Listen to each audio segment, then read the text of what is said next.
창세기 45장입니다.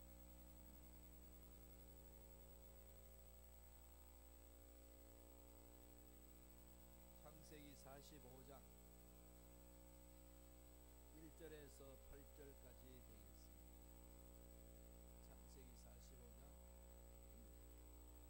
1절로 8절까지 말씀을 다같이 한 목소리로 합독하시겠습니다. 요셉이 시종하는 자들 앞에서 거청을 억제하지 못하여 소리질러 모든 사람을 자기에게서 물러가라고 그 형제들에게 자기를 알리니 그때 그와 함께한 다른 사람이 없었더라. 요셉이 큰 소리로 우니 애굽 사람에게 들리며 바로의 궁중에 들리고 요셉이 그 형들에게 이르되 나는 요셉이라. 내 아버지께서 살아 계시니까. 형들이 그 앞에서 놀라서 대답하지 못하더라. 요셉이 형들에게 이르되 내게로 가까이 오소서. 그들이 가까이 가니 이르되 나는 당신들의 아우 요셉이니 당신들이 애굽에 탄 자라. 당신들이 나를 이곳에 팔았다고 해서 근심하지 마소서. 한탄하지 마소서. 하나님이 생명을 구원하시려고 나를 당신들보다 먼저 보내셨나이다. 이 땅에 2년 동안 흉년이 들었으나 아직 5년은 밭갈이도 못하고 추수도 못할지라. 하나님이 큰 구원으로 당신들의 생명을 보존하고 당신들의 후손을 세상에 두시려고 나를 당신들보다 먼저 보내셨나니 그런즉 나를 이리로 보낸 이는 당신들이 아니요 하나님이시라. 하나님이 나를 바로에게 아버지로 삼으시고 그 온 집의 주로 삼으시며 애굽 온 땅의 통치자로 삼으셨나이다. 아멘. 이 말씀으로 이때를 위함이라 라는 제목으로 은혜 말씀을 나누겠습니다. 드디어 요셉이 13년 만에 형들을 만나고 자기를 드러냅니다. 내가 요셉이라고. 이 37장, 창세기 37장에서 50장까지가 요셉 이야기입니다. 요셉 이야기를 많이 할애하고 있죠. 요셉의 꿈을 하나님이 37장에서 말씀을 하시고, 그리고 하나님이 주신 꿈이 어떤 과정을 통해서 이루어지고 있는지를 우리에게 보여주고 있는 말씀입니다. 가나안 땅이 이제 기근이 심해서 양식을 살려고 애굽으로 내려갑니다. 이 가나안 땅에 가뭄으로 인하여서 애굽으로 곡식을 사러 온 형제들의 그 상황하고 애굽의 총리 대신이 되어가지고 하나님 주신 지혜로 풍년 7년을 잘 관리해서 곡식을 모아놓고 흉년 7년을 대비하고 준비하게끔 예비시킨 요셉, 총리 대신으로 세우고 난 요셉의 상황하고 너무 기가 막히지 않나요? 하나님이 역사를 그렇게 하시는 거죠. 이것만 여기만 있는 게 아니고 하나님의 때는요, 상상할 수 없이 그렇게 하나님이 끌어가시는 게 있습니다. 모세가 나일강에 버려진 바 됩니다. 갈대 상자에 넣어서 이렇게 떠내려가지 않습니까? 어떻게 될는지 어떻게 합니까? 아무도 모르는 거죠.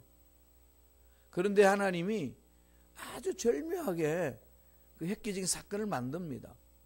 나일강을 떠내려가는데 그때에 바로 왕의 공주가 목욕하러 나일강으로 나옵니다.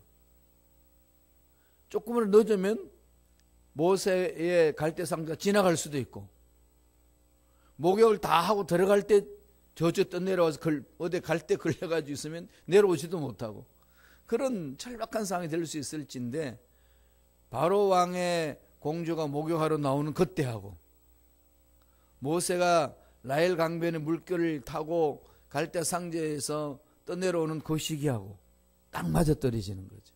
누가 이렇게 만들겠어요. 그러니까 나일강에 버려지는 그 상황은 모세는 절망입니다. 그 바로 왕의 공주가 건질 것이다 이 믿음 가지고 던지지 않습니다.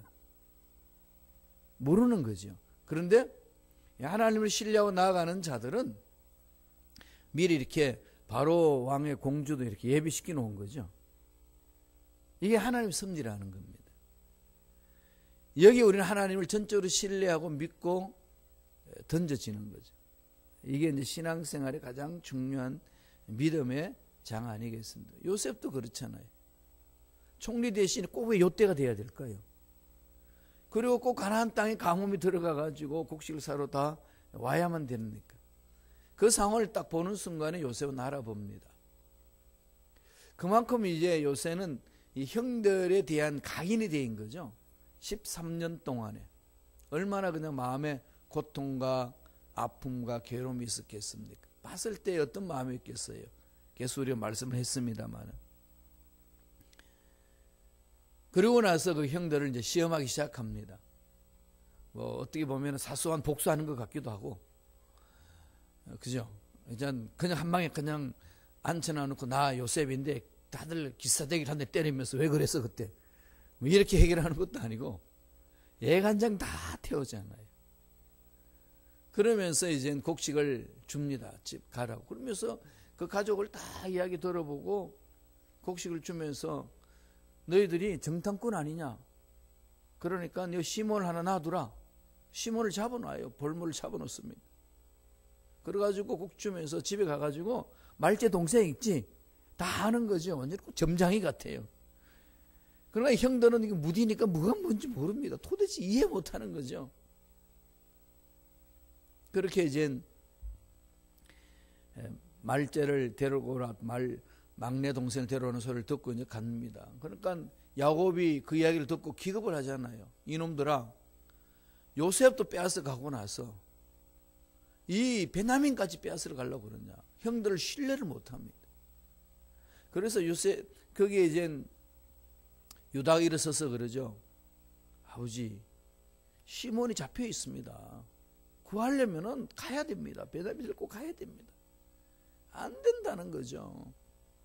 그래서 좀 세월이 지나고 나서 양식 사온 거 다 먹고 떨어졌을 때 이제 또 양식을 구하러 가야 될 점에 시몬을 구하러 가야 된다고 유다가 설득하니까 야곱이 결단하잖아요. 내 아들을 이름은 이리라. 베냐민 데리고 가라. 그 하나님이 하시는 방법이 여러 가지 방법 중에서 그 야곱 마음속에도 아직 내놓지 못했던 이 아집들을 깨트리는 그 장면이 성경에 그대로 나오잖아요. 다 내려놓습니다. 내려놓으니까 막 풀리죠, 그죠? 갔어요. 그러니까 요셉이 베냐민 보니까 너무 반가운 거죠. 속으로 울음을 삼킵니다. 그리고 딱 형제를 불러놔놓고 이 만찬을 하는데 요셉에게는 5배 더 줍니다. 이해할 수 없는 일들이 막 일어나는 거죠. 형들이 막 혼동되는 그 상황입니다. 그리고 이제 내려다 다시 이제 가라는 겁니다. 갈 때에 청지기를 통해 가지고 돈을 다 자루 속에 집어넣고 곡식 살려고 가져왔던 돈마저도 다 그 안에 집어넣고, 그리고 베냐민 자루에는 자기가 귀히 여기는 은잔을 넣었습니다. 가라. 아침이라서 갔어요. 한참 가고 있는데 청지기가 달려와가지고 스탑 그럽니다. 이 도둑놈들아, 이 기겁을 하죠. 우리 훔친 거 없습니다. 훔친 거 없냐? 열어봐라. 자루를 열어봐라. 그랬더니 돈들이 다 가득 들어있고, 다음에 요셉이 쓰는 그 은잔을 너희들이 가져갔지. 절대로 그렇지 않습니다. 만약에 가져갔으면은 가져가 그놈 종들뿐만 아니라 우리도 종되겠습니다. 딱 열어보니까 베냐민 자루에 이 은잔이 나옵니다. 기겁한 거죠. 큰일 났어요, 형들이. 왜냐하면은 베냐민을 여기 두고 가면은 이제 야곱은 죽습니다. 그렇잖아요. 그때에 그런 상황들을 샅샅이 다 요셉의 앞에 가가지고 고합니다. 그 고하는 내용이 여러분 44장 33절에 나와요. 우리 읽지 않은 말씀입니다만 성경 보세요. 44장 33절에 보면은 유다가 하는 말이거든요. 한번 들어보세요. 이제 주의 종으로 그 아이를 대신하여 머물러 있어 내 주의 종이 되게 하시고 그 아이는 그의 형제들과 함께 올려 보내소서. 이스라엘로 돌아가게 하라는 거죠. 여기에 지금 요셉이 감동을 먹습니다. 내가 종 되겠습니다. 옛날 같으면은 베냐민 이놈이 잘못해서 그렇습니다. 볼모를 잡았었어. 룰루랄라고 돌아갈 수 있는 그 형들이었는데 형들이 요셉한테 향해 그거였지 않습니까? 그런데 계속 테스트하는 중에 내린 결론은 내가 이 베냐민 대신에 종 되겠습니다. 이 베냐민은 아버지에게 돌려줘야 됩니다. 그래 아버지도 살고 우리 가족이 화목합니다. 이렇게 되고 나니까 요셉이 그때서야 이제 모든 것들을 다 무장해제하죠. 어떻게 해제합니까? 창세기 45장 1절 2절 읽었던 말씀에 한번 읽어보죠. 다 같이 우리 한 목소리 천천히 읽겠습니다. 요셉이 시종하는 자들 앞에서 그 정을 억제하지 못하여 소리질러 모든 사람을 자기에게서 물러가라 하고 그 형제들에게 자기 일을 알리니 그때에 그와 함께한 다른 사람이 없었더라. 요셉이 큰 소리로 우니 애굽 사람에게 들리며 바로의 궁정에 들리더라. 요셉의 삶의 모든 과정은 바로 이때를 위함이라는 거죠. 노예로 팔렸고 보디발 부인의 모함을 받아가지고 감옥에 들어갔고 감옥에 들어가가지고 잊어버린 채 그냥 사나보나 했는데 갑자기 바로왕 앞에 서가지고 바로왕이 꿈꿨던 것을 다 해석해 주므로 총리 대신으로 섭니다. 주마등처럼 요셉의 머릿속에서 지나간 일들이 다 떠오르지 않았겠습니까?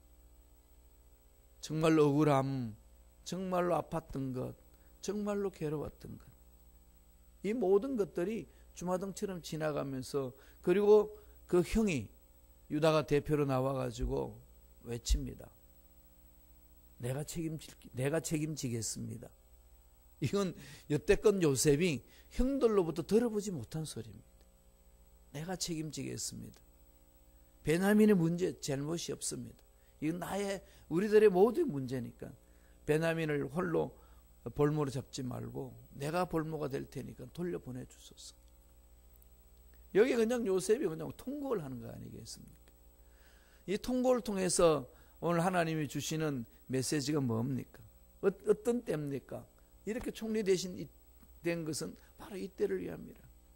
바로 이때는 서로의 아픔이 치유되는 때입니다.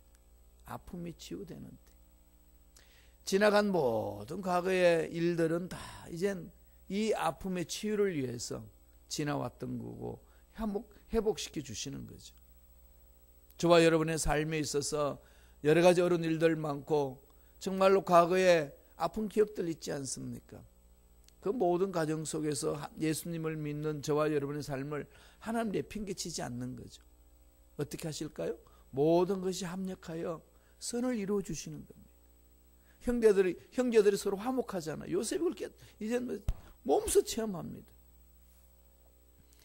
그렇게 물고 뜯고 서로 미워했던 그들 사이에 그렇게 똘똘 뭉쳐져 있습니다. 치유되는 그 상황을 보는 거죠. 그러면은 지나간 나쁜 사건들은 다 치유가 되는 거 아니겠어요? 하나님께서 우리를 올바로 세워주시고 복되게 하셔서 지나간 과거들을 다 치유해 주시는 그 손길이 있다는 것. 그것을 사모하면서 달려가면은 지금 내가 당하고 있는 이 어려움도 언젠가는 하나님이 다 치유해 주시리라. 하나님이 회복시켜 주실 줄로 믿습니다. 이런 고백이 나오는 거 아니겠습니까? 이때를 위함이라. 요셉이 그렇게 자기도 이해할 수 없을 만큼 꿈을 꿨는데 그 꿈이 꿈대로 안 되고 엉망진창으로 되는 것처럼 느껴졌는데 궁극적으로 어떻게 되죠? 해피엔딩으로 하나님은 결론 내려주는 거죠. 다 이루셨다. 다 이루셨다. 그러니까 하나님의 위대하심을 바라보고 지나간 과거의 아픈 것 때문에 나를 못 살게 하고 내가 더 자유를 못 누리게 하고 하나님의 복을 받아 누리지 못하도록, 행복하지 못하도록 만드는 요소들을 발로 차버리셔야 돼. 매여서는 안 된다는 거죠. 치유해 주신 하나님 은혜가 있습니다. 3절을 볼까요? 요셉이 울고 나서 이렇게 이야기를 합니다. 다 같이 한 목소리 읽습니다. 요셉이 그 형들에게 이르되 나는 요셉이라 내 아버지께서 아직 살아 계시니까. 형들이 그 앞에서 놀라서 대답하지 못하더라. 두렵지요. 이게 무슨 일이냐? 이게 무슨 이런 일이냐? 놀라하고 그런 순간에 가장 놀랍고 두려워했던 사람이 누굴까요? 야, 이놈을 팔아먹어버리자 했던 그 형들, 그죠? 이놈 꿈쟁이 오는데 저 꿈이 어떻게 되나 두고 보자. 이렇게 외쳤던 형들이 얼마나 가슴에 고통스러웠겠어요. 그렇게 울며 불며 살려달랐던 그 요셉을 그냥 내팽개쳐버렸던 형들. 너무 두렵고 너무 고통스러웠겠지요. 이해를 못하는 건 아니겠습니까? 그것을 꿰뚫어보고 요셉이 45장 4절 5절에 딱 매듭을 지어줍니다. 요셉의 신앙 고백이 나오는 거죠. 하나님의 섭리를 믿습니다. 읽어볼까요? 다 같이 한 목소리 천천히. 창세기 45장 4절과 5절입니다. 다 같이 읽겠습니다. 요셉이 형들이 이르되 내게로 가까이 오소서. 그들이 가까이 가니 이르되 나는 당신들의 아우 요셉이니 당신들이 애굽에 판 자라. 당신들이 나를 이곳에 팔았다고 해서 근심하지 마소서. 한탄하지 마소서. 하나님이 생명을 구원하시려고 나를 당신들보다 먼저 보내셨나요? 하나님이 이렇게 이끌어 주셨습니다. 이때를 위해서 내가 형들한테 미움을 받고 구렁텅이도 빠지고 상인들한테 팔리고 그 모든 상황을 겪은 것 아니겠습니까? 이때를 위한 거 아니겠습니까?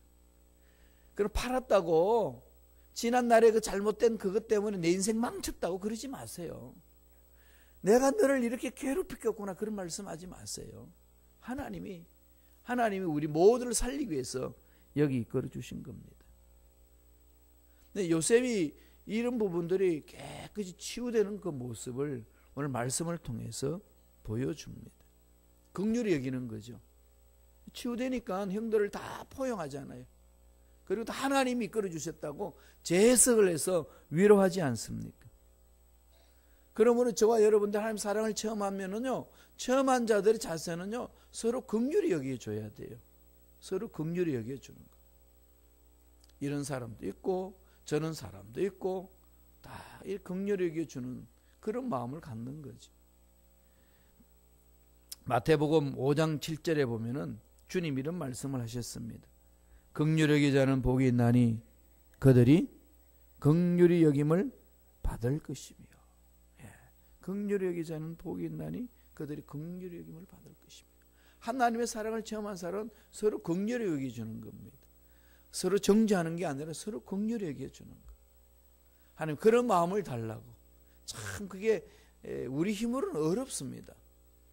얄미운 놈은 계속 얄미운 걸요. 그렇잖아요. 죽는 것도 없는데 미운 사람은 계속 밉죠. 그런 사람 없어요? 제가 목회하면서 많이 봅니다. 그런데 그걸 어떻게 품습니까? 미운데. 하나님이 사랑을 주셔야 품을 수 있어요. 그래서 주님이 그러죠. 긍휼히 여기는 자는 복이 있나니.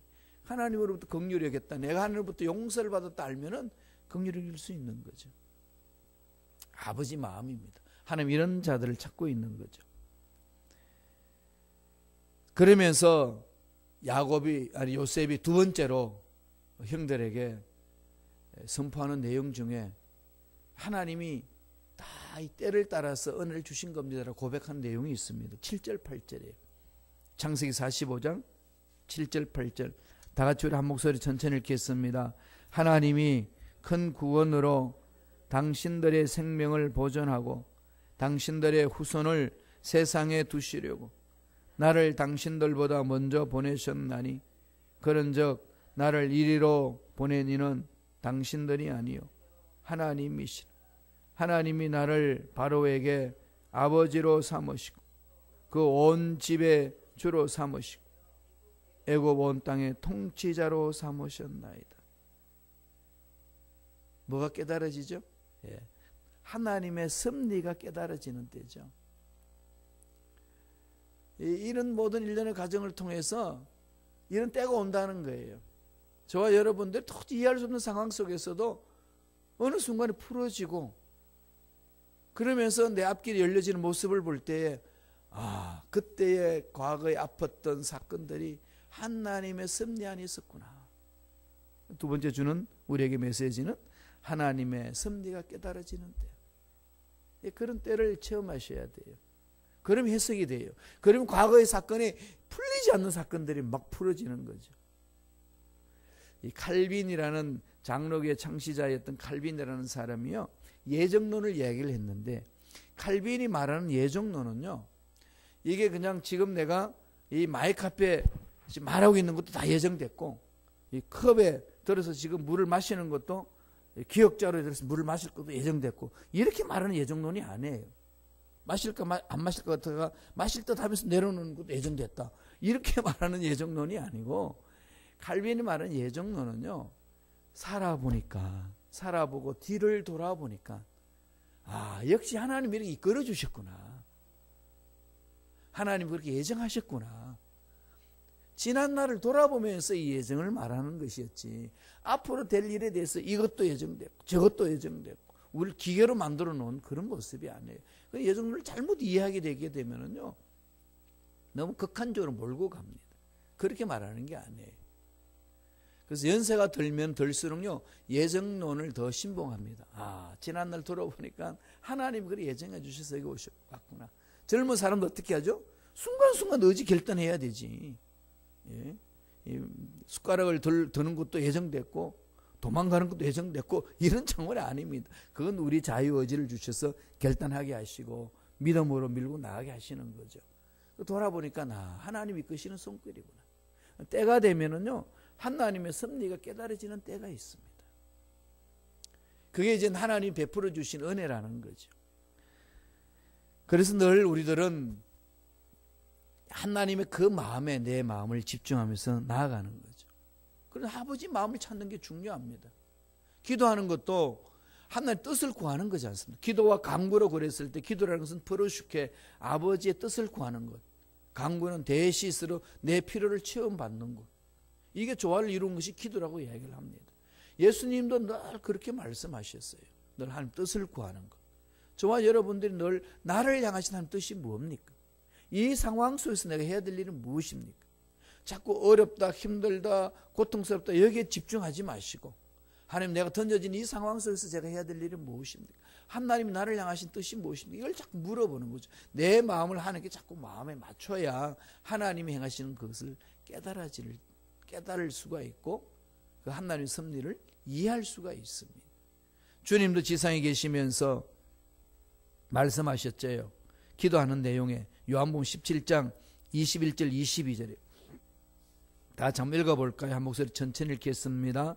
아버지여, 아버지께서 내 안에 내가 아버지 안에 있는 것과 같이 그들도 다 하나가 되어 우리 안에 있게 하사 세상으로 아버지께서 나를 보내신 것을 믿게 하옵소서. 내게 주신 영광을 내가 그들에게 주었사오니 이는 우리가 하나가 된 것 같이 그들도 하나가 되게 하려 함이니이다. 늘 주님은 지상에 계시면서 하나님의 마음에 집중을 했습니다. 저와 여러분들도 너무 힘들고 어렵습니다. 이렇게 하게 되면 하나님의 뜻과 상관없이 세상의 일에만 자꾸 파묻힐 수 있습니다. 마귀는 자꾸 그렇게 이끌어 가려고 그래요. 그럴 때마다 마음을 모으세요. 어디로? 하나님으로 향하여. 병든 것도, 어려운 문제가 있는 것도, 앞길이 막히는 것도, 하나님은 참새 하나 떨어지는 것도 허락하지 않으면 일어날 수 없다고 말씀하셨는데, 하나님의 형상을 입은 저와 여러분 삶에 일어나는 사건들을 모른 채 하실 분이 아니라는 겁니다. 그러면 마음은 내가 이해되든 이해되지 않든지 간에 늘 마음이 어디로 집중해야 될까요? 하나님께로. 그래서 요셉이 고백하는 거죠. 이때를 위함인데 바로 당신들을 살려내려고 나를 애굽으로 팔았고 당신들을 통해서 나를 애굽에 오게 했고 이 속에서 한 은혜를 체험해서 통치자로 세웠고 이렇게 우리 가족 전체를 살릴 수 있는 길을 열어주신 것 아니겠습니까? 그런 요셉이 자기 자신을 바라볼 때는 그 아픔들이 다 치유되는 거죠. 깨끗하게 치유됩니다. 그게 은혜 중에 은혜 아니겠습니까? 이런 것들이 이해가 되면은요, 세상에 두려울 것이 없습니다. 주님도 이 세상에 오신 목적을 이렇게 고백을 합니다. 요한복음 17장 28절이 다 같이 한번 읽어보실래요? 한 목소리 읽습니다. 곧 내가 그들 안에 있고 아버지께서 내 안에 계시어 그들 온전함을 이루어 하나가 되게 하려 함은 아버지께서 나를 보내신 것과 또 나를 사랑하신 같이 그들도 사랑하신 것을 세상으로 알게 하려 함이로소이다. 예, 하나님이 이끌어 주시기 위하여 이 백성들을 살려내기 위하여 나를 이 세상에 보낸 줄로 압니다. 그 일을 할 수 있도록 하나님 복을 달라고 기도하는 것처럼 요셉이 그 고백을 하는 거죠. 형, 두려워하지 마소서. 형들을 살리기 위하여, 아버지와 가족을 다 살려내기 위하여 나를 먼저 이곳에 보냈습니다. 나도 지나간 일들에 참 이해하기 어려웠다는 거죠. 왜 그 꿈을 꿨는데 난 노예가 돼야 되고, 올바로 사는데 왜 감옥에 들어가야 되고, 그렇게 도와주겠다는 사람은 다 손을 놓고 다 떠나버리고, 왜 이렇게 너 홀로 두는지 이해할 수 없었는데 때가 되니까 하나님이 하셨다는 사실을 제가 깨닫습니다. 그렇게 고백하잖아요. 이런 은혜가 저와 여러분 삶에 넘쳐나기를 축원합니다. 이 은혜가 넘쳐나야 돼요. 그래야 크고 작은 일들을 통해서 내 마음을 하나님께 고정할 수 있습니다. 창세기 45장 8절을 볼까요? 하나님 섭리에 대해서 이렇게 고백하잖아요. 결론 내리는 거죠. 다 같이 읽습니다. 그런즉 나를 이리로 보낸 이는 당신들이 아니요 하나님이시라. 하나님이 나를 바로에게 아버지로 삼으시고 그 온 집의 주로 삼으시며 애굽 온 땅의 통치자로 삼으셨나요? 하나님이 이렇게 만들어 주셨다는 거죠. 그러면은 지난날에 내가 실수해서 넘어진 것, 내가 실패한 것, 나의 잘못 선택으로 망가진 것들이 다 합력하여 선을 이루시는 손길이 있다는 거죠. 이렇게만 해석할 수 있다면, 이런 믿음을 가진다면 어떻게 될까요? 두려움이 없어집니다. 하나님이 책임져 주신다. 하나님이 여기까지 이끌어 주신 것도 하나님의 은혜요, 지금 살게 하신 것도 하나님의 은혜요, 앞으로 내 삶도 하나님 은혜 가운데서 멋지게 인도해 주실 줄로 믿습니다. 이 고백을 하는 겁니다. 이 은혜가 있어야 돼요. 그래야 담대하게 이 험악한 세상에 믿음으로 살아갈 수 있습니다. 이 믿음으로 하나님 예비하신 복을 듬뿍 체험하고 누리고 나누는 멋진 인생이요, 하나님께 칭찬받는 일꾼들 되길 간절히 축원합니다. 기도하겠습니다. 하나님 아버지, 우리의 삶이 다 때를 따라서 하나님 이끌어 주시는 줄로 믿습니다. 다 이 때를 위함이라 지나간 모든 일들을 바라보게 하시고 하나님 은혜 안에서 결심하게 하시고 어떤 상황이 있어도 뒤로 물러서지 아니하고 하나님이 책임져 주시고 마침내 승리를 주신다는 확신을 갖고 하루하루 더 최선을 다하는 우리 모두가 될 수 있도록 축복하여 주옵소서. 주 안에서도 완전히 치유받을 줄로 믿습니다. 우리 아픈 마음들이 다 치유되고 이해할 수 없는 일들도 하나님 은혜 안에서 이해가 되고 앞길이 열리는 역사가 일어날 줄로 믿습니다. 이 믿음으로 멋지게 살아갈 수 있도록 축복하여 주옵소서. 예수 이름으로 명하노니 머리부터 발까지 모든 육체의 질병은 깨끗하게 남을 입을지어다. 앞날의 장애물들은 제거되는 역사가 일어날지어다. 하나님 은혜 감사히 귀한 예물 드리면서 드린 손길을 기억해 주시고 물질적으로 주님 오실 때까지 얼음당하지 않는 복된 손길들 되게 축복하여 주옵소서. 감사와 찬양을 드렸고 예수님 이름으로 축복하며 기도드리옵나이다. 아멘.